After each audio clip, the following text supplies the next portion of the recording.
Today I'll be talking about some work we did at Berkeley to understand performance of data analytics frameworks. This is joint work with my advisor, Sylvia Ratnasamy, as well as with Ryan Rasti, Gon Chun, and Scott Shenker. As I'm sure everyone in this room is well aware of, the use of large-scale data analytics has become widespread. As a result, there's been a ton of work, both in research and in industry, on trying to improve the performance of these frameworks. There's two basic driving forces behind these performance improvements. First, the fact that there's a huge amount of capital expenditure involved in the data centers where these frameworks are run, resulting in work trying to make them more resource efficient. And second, the fact that there's typically some end user who's waiting for a response from one of these queries, resulting in work on making them faster. Before I talk any more about performance, I'll give a quick overview of how these frameworks typically work. The setting is that you have a cluster with many machines, anywhere from tens to many hundreds of thousands of machines, and there's some data set that's broken up into pieces that are each stored on different machines. A job is broken down into tasks, where a task is the unit of work that runs on one machine. Each task does the same computation, but does so on a different piece of input data. This is the way that essentially all of these frameworks are architected, whether it's Spark or Hadoop or Dryad. This is what a simple job might look like, but more commonly, there's a first stage of tasks that generates some intermediate data and stores that data to disk. Then that data will later be read by a second phase of tasks that shuffles the data to reorganize it over the network. With this view in mind of how these frameworks work, I'll give a quick overview of some of the work that's been done targeted at improving performance in this context. First, there's been a bunch of work on trying to optimize the network. Techniques in this area range from in-network techniques, doing things like improving the way that packets are buffered at switches, to application-level techniques, doing things like trying to reduce the amount of data that the application sends over the network. There's also been work on improving disk performance, doing things ranging from trying to improve the way frameworks use the disk to reduce the number of seeks, to avoiding the disk altogether by caching data in memory. Finally, there's been work on stragglers. The problem here is that when you run a job with many parallel tasks, typically one or some small number of tasks in the job take much longer to complete than the other tasks. Unfortunately, in general, past work has had a hard time identifying the underlying cause of these stragglers and has instead focused on mitigation. The idea is to wait until you see that tasks are running slowly, and if so, relaunch the task on a different machine in the hopes that it'll complete more quickly. There's been a ton of valuable work in this area, and much of the work shown on this slide has shown impressive improvements to job completion time as a result of applying a particular optimization. But what's missing is an idea of what's most important to the end-to-end performance when you're running a data analytics workload.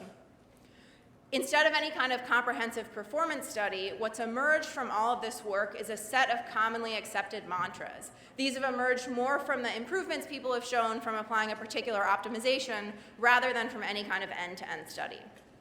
The mantras are first, that network and disk I/O are bottlenecks for these frameworks, and second, that stragglers are a major issue with unknown underlying cause. This work is targeted at understanding whether or not these mantras are true. To that end, we make two contributions. First, we provide a new methodology, block time analysis, to help us characterize performance bottlenecks in distributed computation frameworks.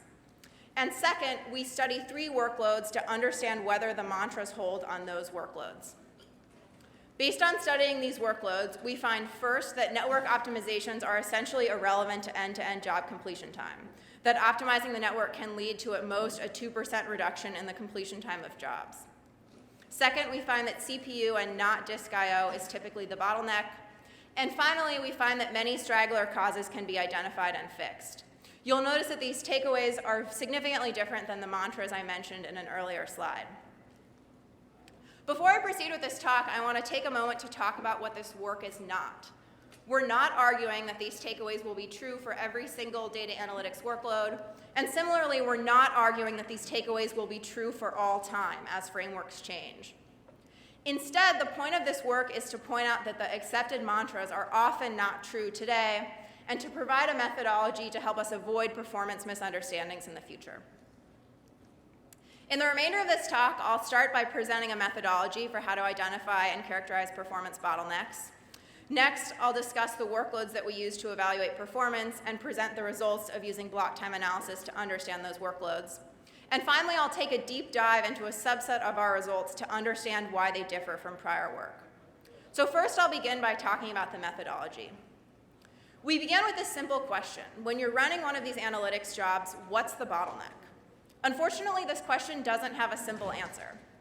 This is an example of what a typical job might look like. You have a bunch of parallel tasks, and I've shown time advancing along the x-axis. If you look at what's happening in one of these tasks, there's many parallel threads. Some threads are reading data over the network, some threads are doing computation, and some threads are transferring data to and from disk. This parallelism makes it very difficult to characterize the bottleneck. If you look at any one point in time, different tasks may be bottlenecked on different resources, and even if you focus on one task, that task may be bottlenecked on different resources at different points. As a result, there's typically not a single answer to the question, what is the bottleneck for one of these jobs? Instead, what we look at is characterizing the importance of each resource. So for the sake of example here, I'll focus on the network and ask, how does the network affect the job's completion time? The methodology that we use here is called blocked time analysis, and the goal of this methodology is to provide a metric to characterize if the network were infinitely fast, how much could the job improve? So this is providing a best case improvement from any optimization that's done on the network. To do this, we focus on the time when tasks are blocked on the network. The intuition here is that if the task is transferring data over the network concurrently with doing something else, optimizing the network during that part of execution can't reduce job completion time because the task is still going to be doing the something else during that time. Block time analysis involves two steps. First, we added instrumentation to measure the time when tasks are blocked on the network. And second, we used a simulation to understand how job completion time would change given the faster task completion times. I'll talk about each one of these steps in a little bit more detail. First, we measured the time when tasks are blocked on the network. So here's what a typical Spark task might look like. This is just an example task. So first it reads a record over the network, and then it computes on that record. But what's important to understanding the task's execution is that Spark uses pervasive pipelining. So while it's computing on that record, it's also reading more records in the background. And similarly, when it writes the output to disk, it's continuing to do more computation and more network reads in the background as the task executes. For block time analysis, we focus on the compute thread, and we measure the time when it's blocked waiting on the network. So at the beginning, it's blocked on the network because it needs a record to do computation. Given these measurements, it's trivial to determine how fast the task would have completed if it had never blocked on the network. We simply subtract all of the orange times to get the new task completion time. I want to emphasize that this is a best case improvement. It's possible that if you eliminated the network, the task would have spent more time blocked on disk, so would have taken longer to complete than the example that I've shown. For all of our metrics, we focus on the best case improvement. So this is an optimistic look at what's the best case improvement you could get from optimizing network performance. Next, given all of these measurements, the second step is to simulate how job completion time would change. This is a simple job that has 3 tasks that run in 2 slots.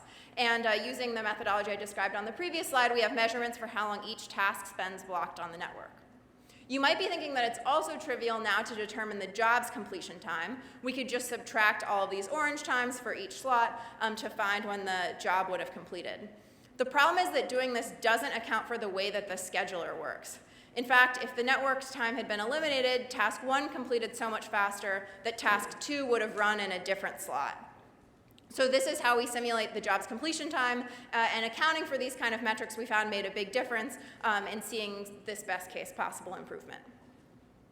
To summarize, I've described block time analysis, which tells us how quickly a job could have completed if a resource were infinitely fast. Next, I'll talk about the workloads that we use to measure performance. You might be wondering whether we can use large-scale traces. There's a couple of traces available that provide aggregate metrics about jobs run in these frameworks. Unfortunately, none of the traces that are available to us have enough instrumentation to do block time analysis. So instead, we need to focus on a set of workloads that we can run ourselves to add the appropriate instrumentation. We focus on SQL workloads that we run on Spark.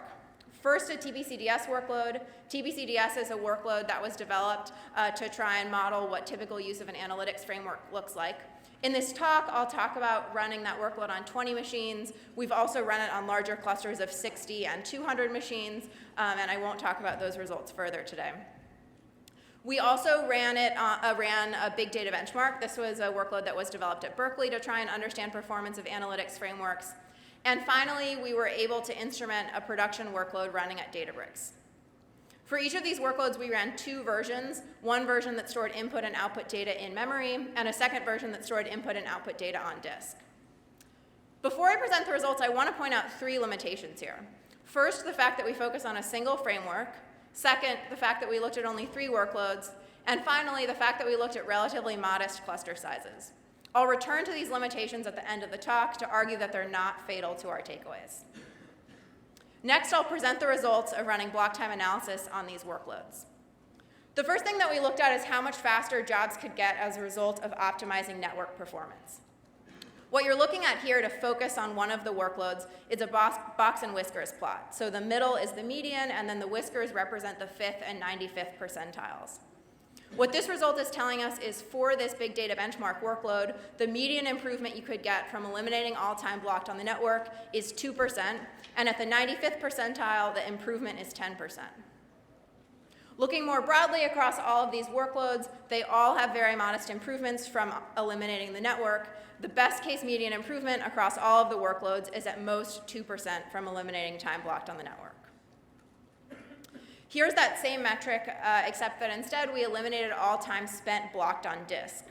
We find that the disk is somewhat more important than the network, but nonetheless, the possible improvements are quite a bit lower than what we would have expected given the community mantras. We find that eliminating disk can result in a median improvement to job completion time of at most 19%.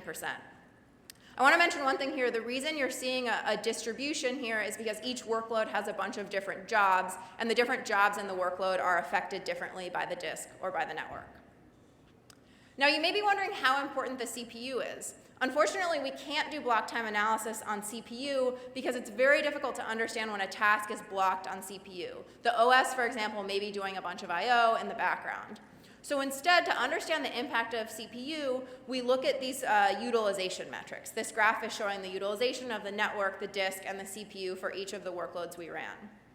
What you can see from this graph is that the CPU is much more highly utilized than either the disk or the network. So for most of the jobs that we ran, they are bottlenecked on CPU and not on I/O. Finally, I'll talk for a minute about stragglers. We demonstrate in the paper, using the same simulation we used for block time analysis, that for the workloads we ran, there's at most a 5 to 10% improvement from mitigating stragglers. We talk about this takeaway more in the paper and what it means relative to other work. I think the more interesting part of this is that we found that with the instrumentation we added for block time analysis, we were able to understand the cause of most of the stragglers in the workloads we ran. The reason that this is important is because it meant that in many cases we could fix the underlying cause. And in many cases, fixing the cause of stragglers also improved other tasks' performance as well. So we found one example in an early workload we ran where there was a configuration issue that was leading to stragglers, and fixing that configuration sped up all of the tasks, resulting in a 2x improvement to job completion time. To summarize, I've presented 3 takeaways based on the Spark workloads that we ran. First, that network optimizations are almost irrelevant to job completion time. Second, that CPU is typically the bottleneck. And finally, that many straggler causes can be identified and fixed. I'll spend the remainder of this talk digging into why, asking why it is that our results differ so much from prior work. Because this is NSDI, I'll focus on the network results for this part of the talk. So when we got these results, we started asking, what's going on here? And our first hypothesis was maybe the workloads we measured were unusually network light. Maybe they're using the network less than other workloads that people have looked at, and that's why we're seeing that the network is not very important to performance. Unfortunately, as I mentioned earlier, there's not enough instrumentation in other traces to do something like blocked time analysis.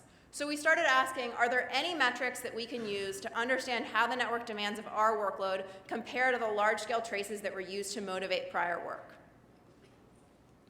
To this end, we look at this aggregate metric for each task, looking at how much data is transferred per CPU second that the task was running. So this is providing a sense of the task's network demands relative to the amount of CPU that it's using. Here I've shown this metric just for the workloads we ran. This is useful mainly so we can compare to larger scale traces.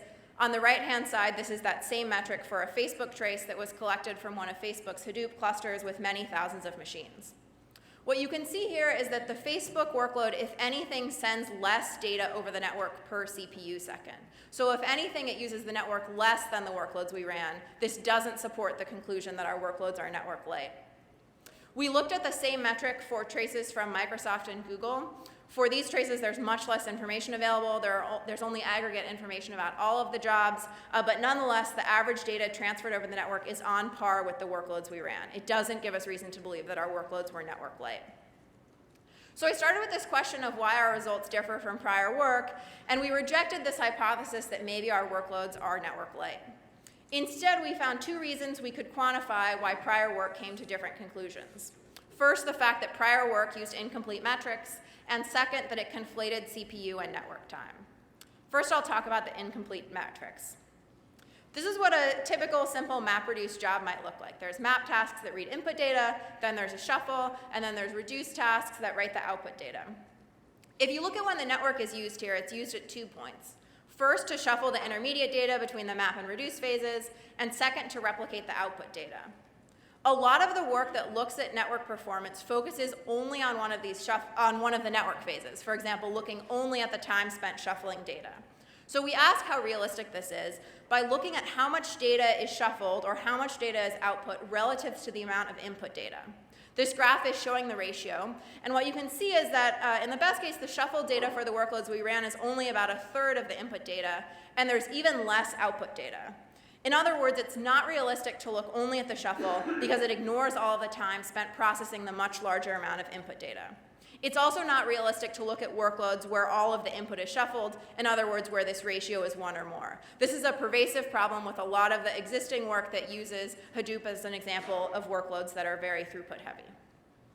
You might be wondering if this is just for our workloads. Here I've also shown it for the large-scale traces from Facebook, Google, and Microsoft, and there's a similar conclusion, that the amount of data sent over the network during the shuffle and output phases is much less than the input data for the job.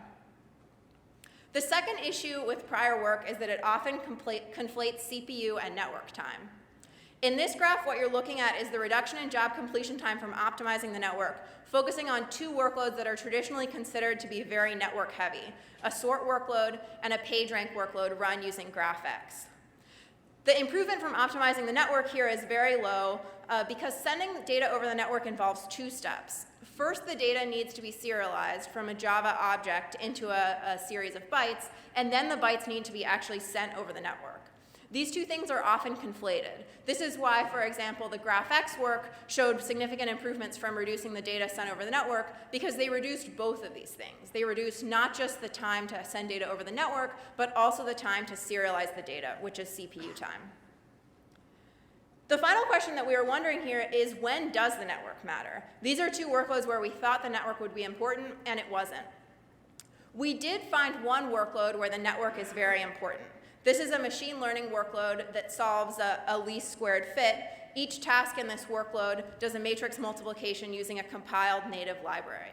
For this workload, the potential reduction from optimizing the network is about 75%. The important thing to note here is that it takes a combination of many factors for the network to matter. First, the computation here is highly optimized. Each task calls out of the JVM into a compiled native library. Second, the serialization time is very low. This is because the data is already stored as an array of doubles. And finally, there's a lot of data being sent over the network by this workload. Because it does a matrix multiplication, the amount of data sent over the network is larger than the amount of input data. To summarize why our results are different than prior work, we rejected this idea that our workloads were network light. Instead, we found that prior work used incomplete metrics, for example, by looking only at the shuffle time instead of the end-to-end completion time of the job.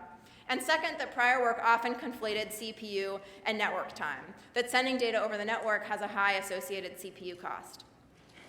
Before wrapping up, I want to return to these limitations that I mentioned at the beginning of the talk and argue that they're not fatal. The first limitation is that we looked at only 3 workloads, but we used industry standard workloads used to evaluate these frameworks, and we also sanity checked our results against larger production traces. We focused on small cluster sizes, but as we illustrate in the paper, the takeaways don't change when we move from 20 to 60 machines. And finally, we focused on a single framework, Spark, but we sanity checked our results with production traces. These traces were on clusters that ran Hadoop, that ran Google's MapReduce, and that ran Microsoft's framework. And finally, we also instrumented and evaluated Hadoop on the same workloads, and we found the same takeaways. To summarize, I presented a set of 3 takeaways based on workloads we ran with Spark. These takeaways will inevitably change over time. The important takeaway from this work is that performance understandability should be a first-class concern. There's a real cost of running these frameworks without enough instrumentation to understand what's going on, and we should have better instrumentation going forward. To that end, and also to understand performance of a wider range of workloads, all of our instrumentation is now part of Apache Spark, and all of the traces that we collected are publicly available on the project website. With that, I'm happy to take any questions.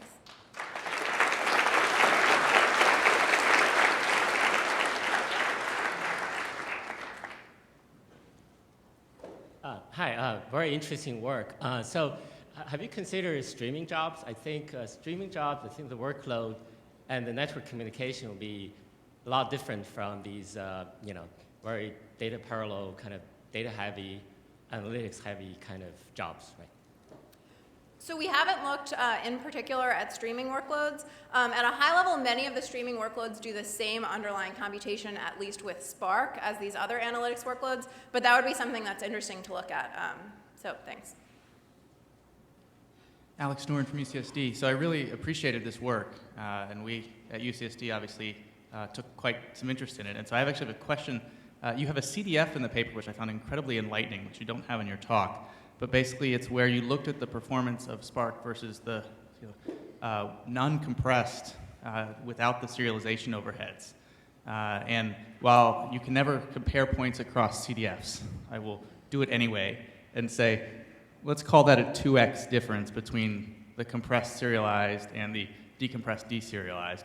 And I'm just wondering, my takeaway is that Spark is paying a tremendous amount for Scala, and that if you wanted to improve the performance of these systems, looking at the runtime and the overhead that we're paying for sort of the language flexibility might be the right place to look instead of network and disk, at least for the current situation. I'm just curious, is that your takeaway as well?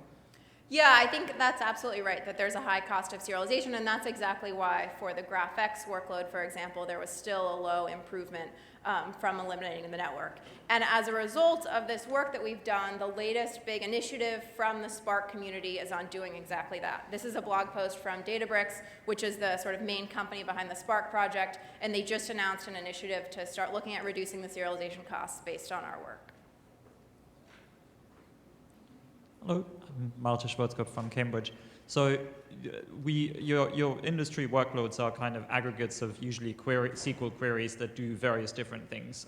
Do you have a feeling for what specific operations are the ones where selected optimizations might help? Because in our experience, for example, joins do end up shuffling a lot of data, and when we compared a 10 gigabit network and a 1 gigabit network, we ended up with a 50 to 70% improvement in runtime just from the network being faster, which is kind of comparable to your assumption that the network is infinitely fast, right? So, my understanding would be that joins should benefit a lot from these optimizations, and they occur in the workloads you ran. So, do you think there are specific operations that maybe should be targeted with optimizations? Yeah, so there are certainly some join workloads that will heavily use the network, and I think your work used one example of this kind of join workload. What we found in the workloads that we looked at is that in many cases, even the joins didn't end up using the network. The TBCDS workload, for example, is very join heavy, but the way that Spark SQL optimizes the queries is it does a broadcast join. So it broadcasts, there's often a smaller table that can get broadcast, so the larger table doesn't need to get shuffled. So as a result, even for many joins, we found that the network doesn't matter. But you're right that for joins where there is sort of this big explosion of data and you can't avoid shuffling, then you would expect that the network is more important. All right, thank you. Hi, Chun Liu from Microsoft. I have a question regarding the background traffic. Usually in production network, you do not just run one workload. There are multiple types of traffic going on, so there is congestion and various network bottlenecks. And did you take that into account? So for this workload, we focused just on analytics workloads and looking at the extent to which they use the network.